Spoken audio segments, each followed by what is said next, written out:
Pueden sentarse, hermanos, vayamos al libro de 2 Corintios.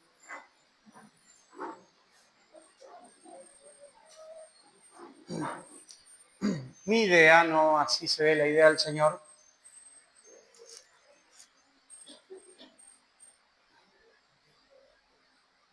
era no predicar en este mes de febrero. La idea era estar invitando a algunos hermanos y bueno, por esas cosas que Dios hacía querido, hoy me toca predicar. El domingo que viene nos va a estar visitando Pastor Fernando Arce de la Iglesia Bíblica de Parque Avellaneda. Va a estar compartiendo la palabra con nosotros. 2 Corintios capítulo 10, ¿lo tienen?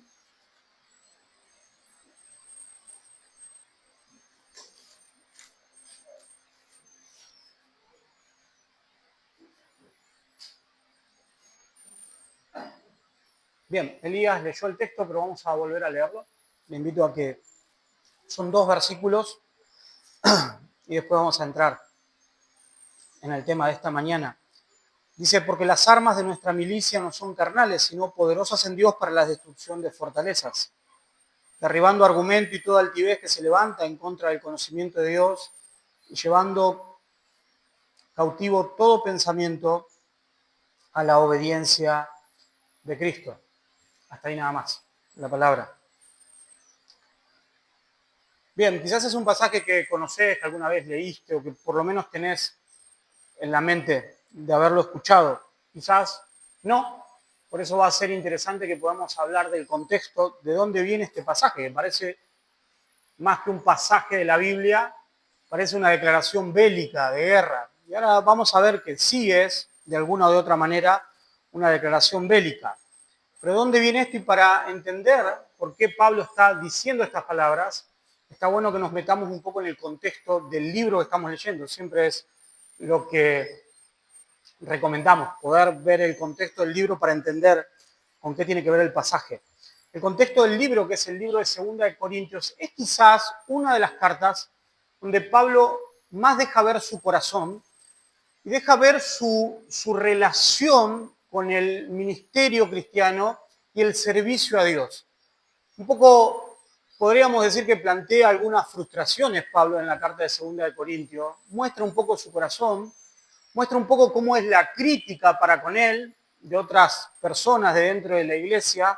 Así que es una carta que si la miramos con un poquito de lupa, ahí podemos ver el corazón de Pablo hablando de cómo es su vida ministerial. Y defendiendo también en capítulos anteriores al capítulo 10 un poco lo que es su apostolado y su ministerio. Porque había gente dentro de la comunidad de los Corintios que trataba de desacreditar, ¿sí?, las credenciales de Pablo para predicar el Evangelio. En algunos casos diciendo que no era un verdadero apóstol de Jesucristo. En otros casos diciendo que Pablo no sostenía argumentos humanos, argumentos en cuanto a su oratoria, como debía tener un buen orador.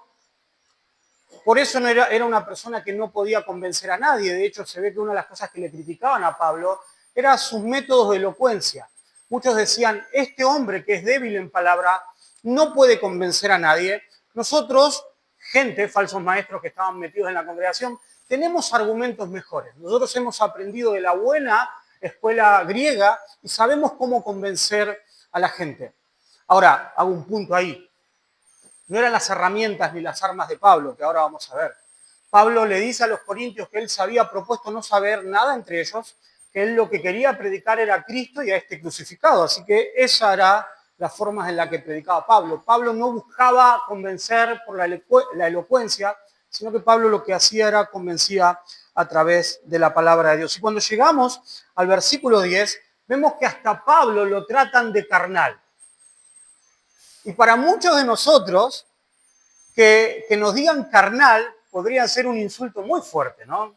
Yo no sé si alguna vez te dijeron carnal, pero es un insulto fuerte, ¿no? Es algo elevado que te digan carnal, mayormente por todas las cosas que se nos vienen a la mente cuando pensamos en una persona carnal. Bueno, a Pablo lo trataron de ser, o lo tratan acá en medio de la iglesia, de ser una persona carnal. Básicamente que él obraba en la carne, que él era tan débil en palabra, o O sea, que él no tenía argumentos humanos, su oratoria no era buena, no sabía llegar a la gente, quizás como esta gente pretendía que llegue a la gente, entonces Pablo era un carnal. Y cuando llegamos al capítulo 10, por ahí el título de tu Biblia lo dice, por ahí no, en la mía dice, Pablo defiende su ministerio. O sea, llegó un punto en el cual Pablo defiende su ministerio, que no pasa muchas veces en la Escritura. De hecho, uno de los principios ministeriales de toda la Escritura, del Antiguo y del Nuevo Testamento, es que un ministro no se debe defender. En las acusaciones de un ministro está Dios para defenderlo, porque a la verdad la defiende Dios. Pero vamos a ver, quizás muchas veces algunas excepciones a la regla, que en sabiduría vamos a ver que son bien fundadas, donde hay hombres de Dios que defienden su ministerio. Acá estamos viendo a Pablo defendiendo su labor ministerial y contrarrestando un poco cuáles eran los argumentos. Por eso, cuando llegamos, si quieren, podemos ver un poco de contexto. En el versículo 1 dice, yo Pablo os ruego por las misericordias y la ternura de Cristo. Él está rogando por una ternura de Cristo, o sea, por el amor de Cristo. Y parece que esas palabras que Pablo decía, o cómo se mostraba, daba argumentos para decir, bueno, el liderazgo de Pablo no es un liderazgo fuerte, no es un liderazgo humano como el que nosotros estamos acostumbrados a ver, porque él está encomendando por las misericordias de Cristo. Dice, yo estando presente, ciertamente, soy humilde con vosotros, o sea, con ustedes, mas ausente soy osado con vosotros. Ruego pues que cuando esté presente no tenga que usar de aquella osadía con la que estoy dispuesto a proceder resueltamente contra algunos que nos tienen como si anduviésemos en la carne. Y acá vemos un poco de contexto. O sea, la acusación no era solamente contra Pablo, sino que era con algunas personas que estaban con él. Y en algunos versículos antes vemos que Pablo hablaba también en nombre de Timoteo y Silvano y de otros colaboradores, a los cuales este grupo que estaba metido en la iglesia de Corintio decían que eran personas carnales, que no tenían argumentos para predicar bien la palabra del Señor. Y Pablo dice, ustedes están diciendo, y acá estamos sacándole una radiografía del contexto, ustedes están diciendo, en presencia es débil. Porque Pablo se ve que estaba en medio de la congregación y quería el bien para ellos.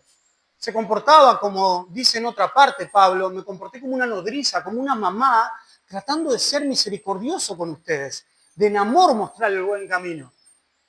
Sin embargo, ellos decían, es un líder débil. Pero cuando escribe cartas, es un líder osado. Y Pablo acá mostrando su autoridad, una autoridad que tenía delegada de Dios, dice, espero que cuando esté en medio de ustedes no tenga que demostrar esta valentía. Y cuando vamos a ver algunos versículos posteriores a los que vamos a leer hoy, Pablo le dice, espero que se acomode todo, que esta carta les sirva para llevarlos a la reflexión y a la obediencia, porque realmente quiero proceder en ustedes en amor. Así que en medio de todo esto aparece este texto que hoy vamos a leer, de las armas de nuestra milicia no son carnales, sino poderosas en Dios para la destrucción de fortalezas. Y Pablo en el versículo 4 está utilizando un método, que sí, este era un método muy conocido en el mundo antiguo, que es el método de antítesis. ¿Qué es un método de antítesis? Lo utiliza mucho Pablo en sus cartas. Es enseñar una verdad a través de poner, ¿sí?, una mentira, una falacia o algo contrario del otro lado. Entonces muchas veces Pablo hacía eso, enseñaba de esta forma. Entonces esto que vamos a ver hoy es una antítesis. La antítesis siempre tiene una negación y una afirmación. Y lo que vamos a ver en el primer punto es una negación. Quiero que me acompañen hoy en 3 puntos. El primero que vamos a ver es el arsenal descartado, porque el título de este mensaje es las armas para esta batalla. Así que vamos a ver el arsenal descartado. El segundo título que vamos a ver es el arsenal activado. Y el tercer título que vamos a ver es derribando la oposición en el versículo 5. Pero vamos a ver la primera parte, la negación, que es la primera parte de nuestro texto que dice, porque las armas de nuestra milicia no son carnales. Acá está la primera parte de la antítesis, la negación. Las armas de nuestras milicias no son carnales. Lo que primero podemos ver es que Pablo está hablando de armas. Y alguno podría llegar a pensar y dice, bueno, pero Nosotros no predicamos el pacifismo. Nosotros no somos pacifistas. ¿Qué es esto de hablar de armas? Bueno, Pablo está diciendo que nosotros tenemos armas y esas armas es nuestro equipo. Y en este primer punto no me voy a explayar mucho de eso, sino que en el próximo punto, cuando hablemos acerca de ese arsenal que tenemos de parte de Dios, pero sí podemos ver que tenemos un equipo, que aquellos que somos parte de la iglesia de Dios, se nos ha dado herramientas, se nos ha dado un equipo para poder atacar. Que la fe que tenemos no es solamente una fe contemplativa y una fe que solamente se defiende. Cuando nosotros vemos las armas de las cuales Pablo habla en el libro de Efesios, vamos a ver que la mayoría de las armas parecen armas de defensa. Pero hoy vamos a ver que no son todas así.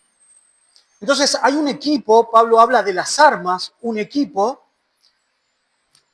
y ese equipo es porque la misión que tiene la iglesia, dentro de unas semanas algunos van a decir, bueno, se terminó la carta, se terminó el libro de Mateo, ¿sí? Algunos versículos antes, no, hermanos. Ya vamos a retomar en el mes de marzo el libro de Mateo con las dos últimas predicaciones.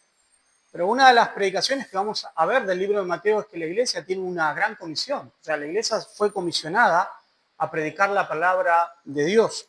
Y en la comisión de la iglesia y la misión que tiene la iglesia de Cristo, bueno, es una misión que tenemos en medio de un mundo hostil. Un mundo que no recibe bien esa misión. Claro, quizás pasó tanto tiempo desde aquellos consejos de la palabra de Dios hasta el día de hoy, es que la iglesia se ve envuelta en este tiempo en una especie de amistad con el mundo, una especie de amistad en la cual muchas veces no se ve la diferencia. Pero ahora cuando nosotros queremos indagar en los verdaderos valores de la iglesia de Cristo, nos vamos a dar cuenta que nosotros, y cuando digo nosotros somos aquellos que somos parte de la iglesia, tenemos una misión, y eso no tenemos que olvidarnos. No somos nosotros un club de gente buena que venimos a reunirnos cada tanto, una vez por semana, a ver cómo nos va cada uno, tratar de motivarnos para que al otro le vaya mejor. No, hermanos. La iglesia tiene una dimensión espiritual y una dimensión que también se ve en su misión, que es la de predicar la palabra del Señor. Es la que a través del ministerio de la palabra del Señor otras personas puedan hacer discípulos de Cristo para juntar el gran remanente del Señor hasta el día de su venida. Esa es tu misión como iglesia. Esa es nuestra misión como iglesia. Y Pablo dice que las armas, o sea, el equipo, porque necesitamos un equipo, porque como dice Cristo en Mateo 16, somos ovejas que estamos metidas en medio de lobos. Somos ovejas que estamos metidas en medio de lobos. Quizás no te diste cuenta, porque este mundo es hostil en contra de la causa de Cristo. Así que lo primero que vemos es que necesitamos un equipo. Ahora vamos a ver de qué naturaleza es ese equipo. Lo segundo que vamos a ver es que hay un ámbito. Hay un ámbito porque dice nuestra milicia, las armas de nuestra milicia, y la milicia es el ámbito. ¿Sí? La palabra milicia ahí en el original es una guerra. Pero lo que a mí me llama la atención cuando estudio ese texto, cuando podemos estudiar la palabra milicia, ahí es que es una especie, no una guerra que se libra en un momento, no es una guerra que quizás puede durar una semana, un mes, sino que está esa palabra originalmente más orientado a una especie de campaña militar, a las campañas militares que hacían los romanos que muchas veces duraban décadas. Es una campaña larga de guerra. Ahora, Pablo está diciendo que ellos, al predicar la palabra, y por consiguiente la iglesia está teniendo una batalla de esta forma, está teniendo una milicia, está teniendo una campaña militar que es larga. Ese es el ámbito, es una pelea. Ahora, yo sé que muchas veces nosotros cuando analizamos la fe en la que hemos creído, tenemos como una idea de nuestra fe un poco más pasiva. Y hermanos, yo agradezco a Dios que está estos pasajes, porque muchas veces nosotros tenemos una actitud pasiva, olvidándonos que estamos en una batalla. Efesios capítulo 6, versículo 12, un pasaje que quizás muchos recordaremos, dice que nuestra lucha no es ni contra carne ni contra sangre, sino que es contra principados y contra potestades. Así que la iglesia tiene una batalla. Pablo utiliza mucho esto, en primera y en segunda de Corintios. Por ejemplo, al final de segunda de Corintios, capítulo 4, versículo 17, cuando Pablo tiene que hacer un cierre de su vida cristiana, yo no sé cómo usted haría un cierre de su vida cristiana si ya le queda poco momento, si ya está a punto de morir. Quizás usted dice, terminé mi vida cristiana, o ya mi fe se ha terminado acá en la tierra, mi camino de fe se ha terminado, mi camino acá en la tierra ya termina y empieza otro camino. Pablo, para describir esto, ¿sabe lo que dice? He acabado la batalla. He terminado la batalla. Así que Pablo entiende esto, de que en el mundo en el cual nosotros vivimos, ejercemos nuestra misión y nuestro ministerio es una batalla, es el ámbito. Y quiero llevarte a la reflexión de iglesia esto. Me gustaría que hoy nos vayamos pensando en esto. Porque es verdad que muchas veces por la cotidianidad que tenemos de la iglesia, nos quedamos simplemente en aquellas cuestiones visibles. De que somos un grupo de personas que venimos, alabamos al Señor y eso es parte de lo que hacemos en el Día del Señor. Nos fortalecemos unos a otros. Pero ¿te pusiste a pensar en este último tiempo cuál es nuestro objetivo? Que tenemos un objetivo de hacer una misión, de hacer discípulos para la gloria de Dios. Bueno, es en el ámbito de una batalla. Y quiero llevarte también a esta reflexión. Eso lo hacemos como ministerio y parte de la iglesia, pero eso también es parte de lo que vos haces cada día. Tenés una batalla. Porque Pablo dice, no tenemos lucha ni contra sangre ni carne. Hermanos, lo que vamos a ver a partir del versículo 5 es que Pablo va a decir que esta batalla se libra porque el Dios de este siglo lo que ha hecho ha cegado los corazones de las personas. Entonces muchas veces cuando la iglesia predica la palabra del Señor, cuando la iglesia ejerce su labor ministerial, hay una fortaleza en la cabeza de las personas que solamente puede ser contrarrestada no de una manera carnal, no con armas de formas humanas, no con estrategias humanas, sino que tiene que ser de una forma espiritual. Y eso es lo mismo que pasa en el ámbito en el cual nosotros vivimos. Quizás vos vivís, estás con hijos que no conocen al Señor, con familiares, con amigos que no conocen al Señor. Bueno, es parte de una batalla que nosotros tenemos. Así que el ámbito es la guerra. Y Pablo dice que hay algo que nosotros tenemos que desechar. Dice, no son carnales. En algunas versiones dice que las armas que la iglesia tiene no son humanas. Dice no son carnales, no son humanas. Y esto es lo que nosotros como iglesia debemos desechar. Debemos desechar las armas humanas o los métodos humanos para ejercer el ministerio que Dios nos ha llamado a ejercer. Por eso el profeta Zacarías, en el capítulo 4, versículo 6, dice que no es con fuerzas, no es con ejército ni con espadas, sino que es con el Santo Espíritu de Dios. Es de esa forma. Ahora, ¿cómo la iglesia hace su ministerio? ¿Cómo predica la palabra del Señor? ¿Cómo convence a las personas? Este era el ámbito que estaba utilizando Pablo. ¿Cómo hace nuevos discípulos? Bueno, no es por estrategia humana, sino es por el Santo Espíritu de Dios, por medio de las armas que Él nos ha dado. Y ahora vamos a hablar de esas armas. Pero es por medio de su Espíritu. Así que no son humanas. Hay un pasaje que a mí me gusta, está ahí en 2 de Corintios también, versículo 4. Esto es uno de mis pasajes de cabecera y que a mí me alienta mucho en el ministerio personal. Cuando muchas veces hay cosas que parece que no salen. 2 de Corintios capítulo 4 está en el mismo ámbito de este libro de 2 de Corintios, donde a Pablo se lo trata de carnal y que no tiene los instrumentos o las armas válidas para pelear esa batalla.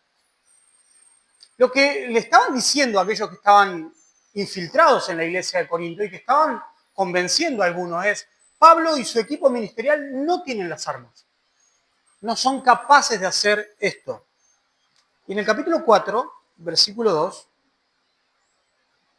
vamos a leer el versículo 1 también, de 2 de Corintios, dice, por lo cual, teniendo nosotros este ministerio, según la misericordia que hemos recibido, no desmayamos. La crítica habrá sido fuerte, hermanos. La crítica ministerial muchas veces hace que el corazón de aquellos que tienen un corazón para el Señor muchas veces se duela quizás. Y quizás esto pasaba en Pablo, pero Pablo no se tomaba esto como un ataque personal, porque Pablo sabía que había algo más importante, que era la misión que él estaba haciendo, así que dice, no desmayamos. Dice, antes bien renunciamos a lo oculto y vergonzoso, no andando con astucias ni adulterando la palabra de Dios, sino por la manifestación de la verdad, recomendándonos a toda conciencia humana delante de Dios. ¿Vieron lo que dice Pablo? En el versículo que leímos dice, bueno, las armas que tenemos nosotros para pelear esta batalla no son humanas. Y en este versículo dice, renunciamos a lo oculto y lo vergonzoso, no andando con astucia ni adulterando la palabra de Dios. Hay una versión un poco más nueva que dice, no andamos con psicología humana para convencer a nadie. ¿Qué pasa? Seguramente muchos le decían a Pablo, Pablo, la iglesia esta en la que estamos, sería mucho más efervescente. La gente entendería más. Esto los domingos explotaría si vos cambiarías tus formas de hacer el ministerio. Tenés que cambiar esto nada más. Tenés que hablar como se utiliza hablar en este tiempo. Tenés que utilizar quizás los argumentos que la gente quiere para que de esa manera hagas un evangelio que sea atractivo. Pablo dice, no, para eso para nosotros es vergonzoso. Nos da vergüenza eso, porque no manipulamos la palabra del Señor, porque nuestras armas es predicar el mensaje del evangelio. Así que, ¿cuáles son las herramientas carnales, las armas carnales a las cuales se refiere Pablo? Bueno, en el mismo libro está. Es todo estrategia humana. Hago un punto ahí. Porque alguno puede decir, bueno, entonces no está bien planificar nada en la iglesia. No está bien que en el área que me toca hacer o en la vida ministerial planifiquemos con tiempos, con qué es lo que vamos a hacer. No. El apóstol Pablo era un planificador. El apóstol Pablo planificaba su ministerio, dónde iba a estar, qué era lo que iba a hacer. Esto es bien interesante también en sus cartas. Pero Pablo sabía que eso no podía convencer a nadie. Pablo sabía que lo que convencía a las personas era el poder del Espíritu Santo a través de su palabra. No son carnales. Así que en la primera parte de la antítesis, hablando de la negación, Pablo dice, tenemos que descartar esto, tenemos que descartar las armas humanas, sabiendo que estamos en una guerra. Vamos a la otra parte del versículo, que es la afirmación, la parte positiva de esta antítesis, y donde Pablo nos empieza a mostrar, bueno, cómo es el arsenal al cual estamos llamados en esta batalla. Dice, las armas de nuestra milicia no son carnales, sino poderosas en Dios para la destrucción de fortaleza. Así que, ¿cuál es la naturaleza o de qué forma son estas armas que Pablo dice que tenemos? Bueno, son poderosas. La palabra ahí es dinata, que habla de poder. Es un poder que tiene, valga la redundancia, poder para cambiar el corazón de las personas. Segunda de Corintios, ahí nomás, en el capítulo 6, versículo 7.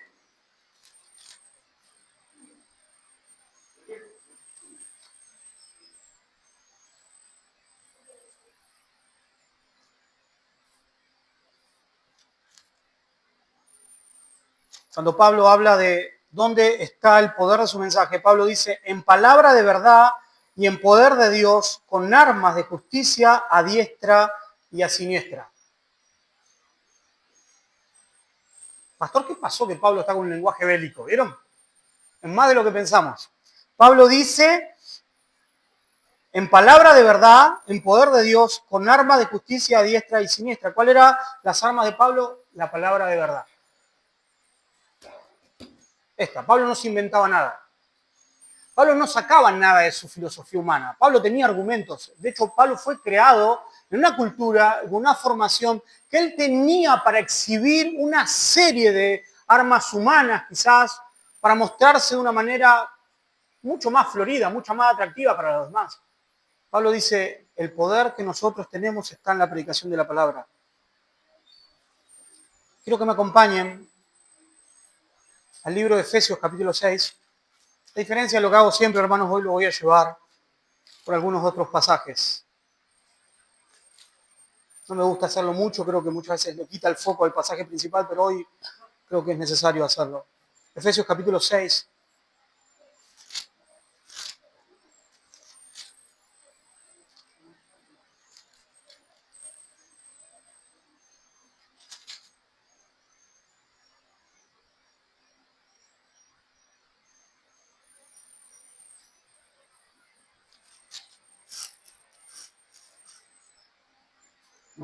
Perdón, 17 y 18. Está hablando de la armadura de Dios, Pablo, y la mayoría de las armas que exhibe, como yo les dije, son armas de defensa, pero al llegar al final, él dice, y tomad el yelmo de la salvación y la espada del Espíritu, que es la palabra de Dios.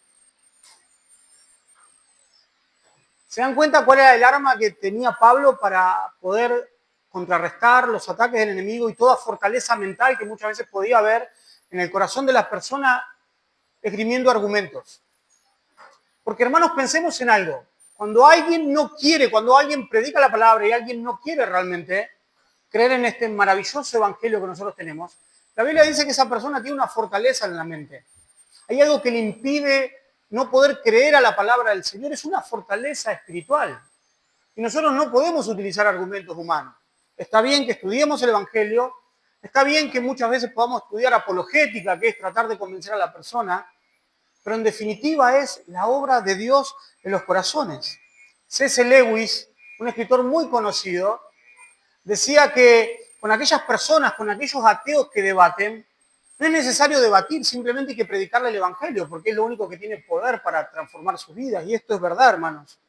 Y Pablo dice en el versículo 17, seguimos en Efesios, el yelmo de la salvación y la espada del Espíritu, que es la palabra de Dios. Esa era una herramienta fundamental. Una herramienta fundamental, y ustedes estarán de acuerdo conmigo.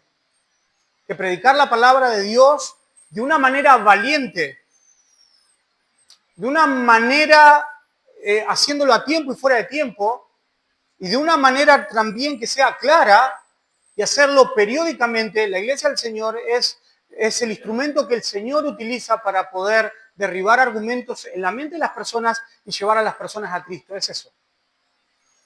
Y yo sé que muchos estarán de acuerdo. Pero nos olvidamos de algo más, hermanos. En el versículo 18 Pablo dice algo. Y esta era un arma espiritual que también el apóstol Pablo tenía. Dice, orando en todo tiempo, con toda oración y súplica en el Espíritu, velando en ello con toda perseverancia y súplica por todos los santos. Orando en todo tiempo, con toda oración y súplica en el Espíritu, y velando en ello con toda perseverancia y súplica por todos los santos. La oración era un arma que Pablo tenía para predicar la palabra del Señor, pero para que cosas sean solucionadas en la iglesia. Pablo no solamente acá, sino que hay muchos versículos en las cartas de Pablo que Pablo dice, yo oro por la iglesia. Yo creo que Pablo, hermanos, tenía esto en mente primeramente, que cuando pasaban cosas en la iglesia de Dios, cuando había divisiones, pleitos, cuando había personas que estaban en medio de la congregación, pero su corazón todavía no estaba convertido, Pablo era un hombre de oración, porque entendía que su batalla era espiritual, que la guerra que él estaba lidiando era espiritual, en cada ámbito de la vida. Hermanos, nosotros tenemos que entender esto de la misma manera, que la batalla que nosotros estamos librando como iglesia, como ministerio cristiano, como iglesia, en la familia de ICG, pero también en nuestra vida, en nuestro entorno, es una lucha espiritual. No te olvides de eso. Y que la predicación de la palabra y la oración son dos armas que tenemos, que es lo único que podemos contar porque es eficaz. Predicamos la palabra del Señor y en oración vamos a encomendarnos a las misericordias de Él. ¿Cuándo fue la última vez que oraste para que Dios pueda convencer, pueda inclinar el corazón de alguien que tenés alrededor tuyo?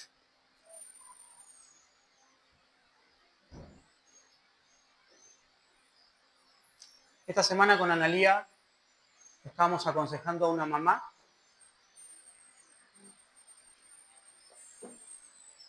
que estaba frustrada porque su hija de 14 años no quería ir a la iglesia.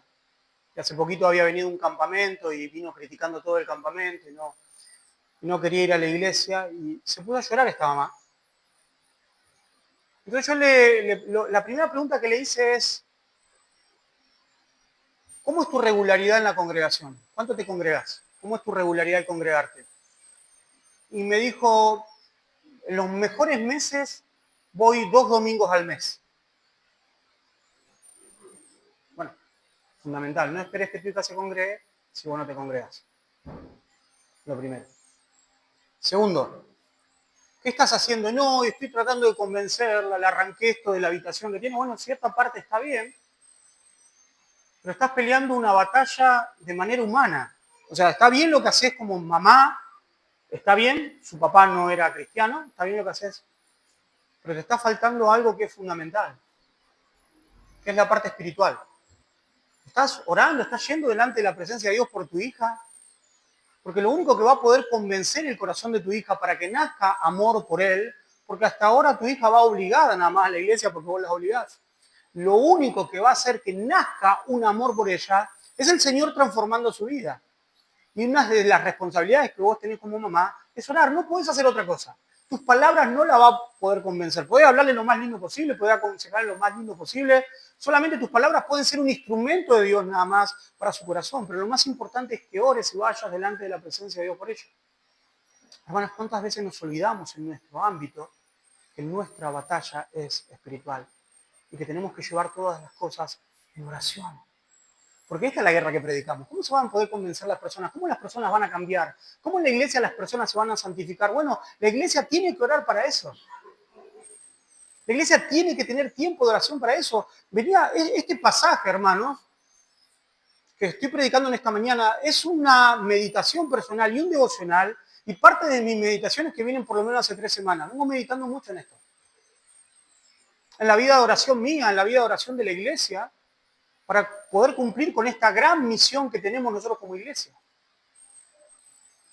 El gran predicador inglés, Charles Spurgeon, de la Catedral Metropolitana de Londres en el siglo XVIII, era una iglesia muy grande y tenía muchas cosas exhibidas personalmente que se veía como un lugar grande, como mucha gente congregándose, para que gente de distintos lugares vengan a visitar ese lugar donde había un avivamiento en Londres en aquel tiempo.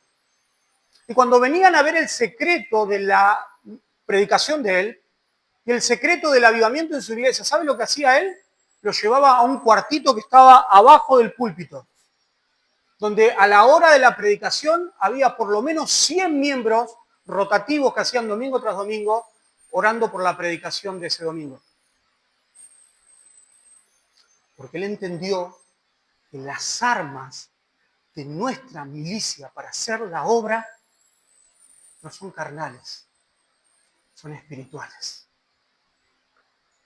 Predicando la palabra, como lo hacía el gran predicador inglés, pero en oración, porque solamente Dios es el que puede convencer a las personas.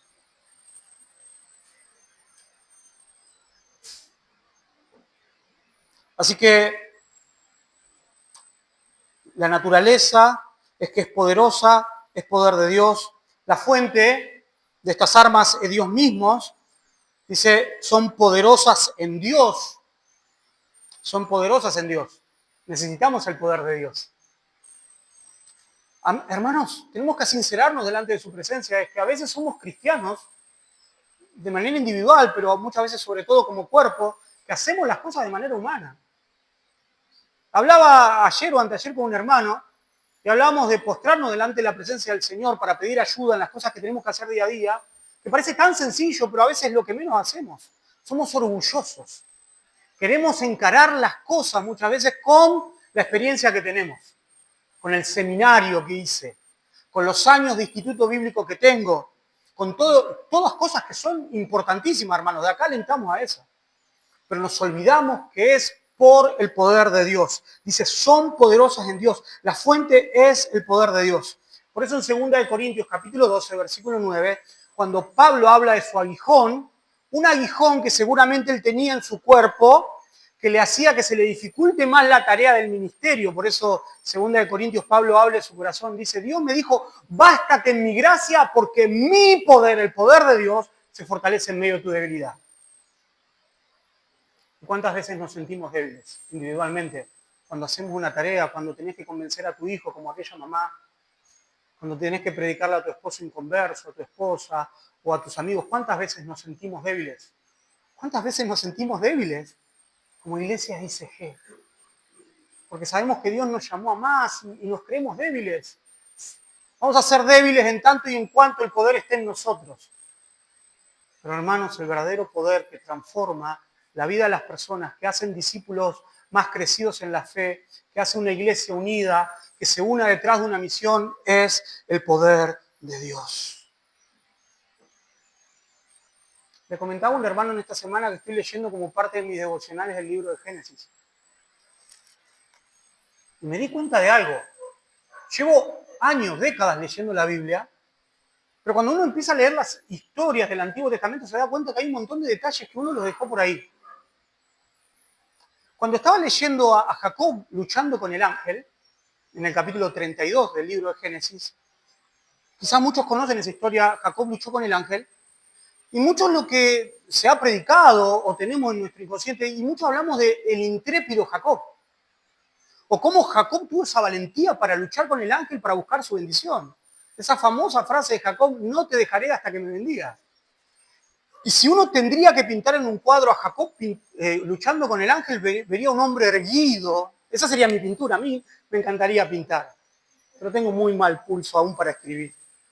Pero quizás la pintura sería un Jacob con musculosas, ¿no? Ahí. Después de haber ido al gimnasio peleando con Dios y mostrando fortaleza, no te dejaré. ¿Y cuántas veces hemos escuchado decir, bueno, la valentía o la osadía de Jacob? Pero cuando miramos el texto original nos empezamos a dar cuenta que es otra cosa. El profeta Oseas, en el capítulo 12 de su libro, creo que el versículo 3, versículo 4, dice que Jacob rogó y le imploró a Dios que le bendiga. Dice Jacob rogándole e implorándole a Dios que le bendiga. Así que ahí cambia el cuadro. No es que Jacob peleó de una manera de valiente, sino que Jacob lo que hizo es, se echó a los pies del ángel, lo abrazó y le dijo, por favor, te imploro que me bendigas. Necesito eso. Ahora, hermanos, el poder de Dios que nosotros tenemos. Es el mismo poder de Dios en la vida ministerial de la iglesia, en la labor que nosotros tenemos cada día, es ir delante de la presencia del Señor. Por eso las bienaventuranzas dice, bienaventurados los pobres de espíritu. Claro, los pobres de espíritu son aquellos que dicen, mis armas o las que vengo utilizando hasta ahora no sirven de mucho, son humanas. Necesito del poder de Dios para esta obra o para esta tarea. Así que la naturaleza es un arma poderosa la que propone Pablo. La fuente es Dios mismo y el objetivo es destruir fortalezas. Pablo dice, si el arma es espiritual, la palabra de Dios predicada como iglesia, orar, si la fuente es el poder de Dios, recién ahí se van a poder destruir fortalezas. Esas fortalezas que aparecen en la mente. Por eso en 2 Corintios, en el capítulo 4, unos versículos después, del versículo 2 que leímos, dice Pablo, el Dios de este siglo, Satanás, cegó el entendimiento de los incrédulos para que no entiendan, o sea, para que tengan una fortaleza. La palabra fortaleza acá en el original era esas fortalezas de paredes gruesas que se hacían en las ciudades. Y lo que está diciendo es que las personas a las cuales diariamente quizás vos le hablás de Cristo y no entienden, o vos le mostrás la belleza de Dios y realmente no se pueden comprometer con esa belleza. Parecería que te dicen que sí, pero no la entienden. En realidad el problema es que están teniendo una fortaleza de pensamiento que no les deja realmente creer en el verdadero evangelio. Pero hermano, quiero decirte una cosa. Esa era la misma fortaleza que vos tenías antes de conocer a Cristo. Y que solamente por la gracia y el poder de Dios, por el poder del Espíritu Santo, fueron derribadas para que un día vos seas enemigo de Dios y hoy pueda ser su amigo. Así que es para derribar fortaleza. Para terminar, hermanos, vamos a ver en el versículo 5 que el objetivo es derribar la oposición. Dice, derribando argumento y toda altivez que se levanta en contra del conocimiento de Dios y llevando cautivo todo pensamiento a la obediencia de Cristo. Lo primero que hace la predicación de la palabra, la oración, el ministerio de la iglesia, la forma que Dios quiere es derribar argumentos. Derribar argumentos. Es eso lo que hace. Entonces, ¿qué tenemos que hacer como iglesia? Es predicar la palabra fielmente, pero orar. Orar, ¿por qué es eso? A las personas que ven, o cuando prediquemos el Evangelio, fuera de la comunión que tenemos en el cotidiano andar, cuando prediquemos como iglesia, es la fiel palabra del Señor y la oración es la que va a derribar argumentos. Cuando vengan personas que nosotros invitemos, familiares, amigos, vecinos, y se sienten ahí, es la oración y es la palabra de Dios es la que va a derribar argumentos. Es el mismo poder de Dios el que va a poder derribar todo argumento. Por eso lo necesitamos. Hace algunos años vi un video de un bautismo en una iglesia muy conocida. Era un bautismo hermoso. Y el último que se bautizó era un hombre ya grande, ¿sí? 70 años más o menos, con sus pelos blancos y una postura de profesor, con sus anteojitos. Y el pastor que lo iba a bautizar comentó que él era un profesor de filosofía y cuando le tocó dar su testimonio antes de bautizarse, él dijo que él siempre con este pastor, que es un pastor también conocido, que muchos conocemos y escuchamos sus predicaciones, siempre tenían charlas filosóficas. Y decía, él nunca me podía convencer de nada, porque yo siempre tenía para rebatirle. Era el pastor que ahora lo iba a bautizar. Pero dice este hombre de unos 70 años que era convertido hace un año más o menos nomás. Dice, yo sé que él oró por mí. Y lo que su palabra no podían hacer conmigo, el Espíritu Santo lo hizo. Y me convenció. Hermanos, porque es así. Porque el único que puede derribar argumentos es Dios y su poder. Derribando argumentos es Dios. Así que quizás lo más sensato y lo más sabio que hagas con una persona que no te quiere escuchar, que se oponga, que te quiera rebatir, lo más sensato que puedas hacer es orar por esa persona y pedirle misericordia a Dios. Después dice, llevando cautivo, ahí la palabra es arresto, o sea, una especie de arresto espiritual. Es solamente el poder de Dios que puede hacer una persona que no quiere saber nada con Cristo, que no quiere saber nada del Evangelio, que está fría, que parece que tiene un corazón como una roca, o un corazón como un témpano de hielo, pueda cambiar realmente para que ahora su corazón quede cautivo a Cristo y se enamore de Cristo y pueda hacer que Cristo ahora sea su mayor tesoro, es el poder de Dios, que puede derribar su argumento y llevar cautivo espiritualmente a esa persona. Derribando toda altivez que se levanta en contra del conocimiento de Dios y llevando cautivo todo pensamiento a la obediencia de Cristo. Y este es el final, el corolario. Es solamente el poder de Dios que puede derribar los argumentos, llevar cautivo a una persona a Cristo y hacerle una rendición incondicional a Cristo. Es el único que puede hacer. El poder de Dios. Es su obra. Así que, hermanos, las armas que tenemos no son humanas, no deberían ser humanas. Debemos descartarlas. Las armas que tenemos son espirituales. Para terminar este mensaje,